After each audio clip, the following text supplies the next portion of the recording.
Hi guys! Good evening! So, for tonight, mai-share lang ako sa inyo guys. But before that, gusto ko lang sabihin na nire-respect ko naman yung tradisyon at saka kultura ng iba kasi iba-iba naman tayo ng tradisyon at saka kultura. Yun. Pero, ito nga, gusto ko lang i-share what I don't really understand arranged marriages. Yes, kasi nga, yung kaibigan ko is ikakasal na siya kasi nga arranged marriage siya. So, well, I am not saying that all of them are bad, but they are not right either. Yeah. Because for me, arranged marriages is they don't look for love or kindness anymore.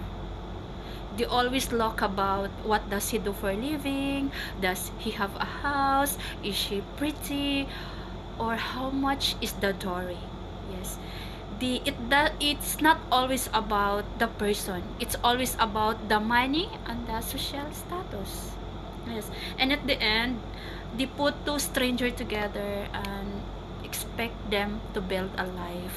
Yes, nobody actually cares what actually happened to these two strangers.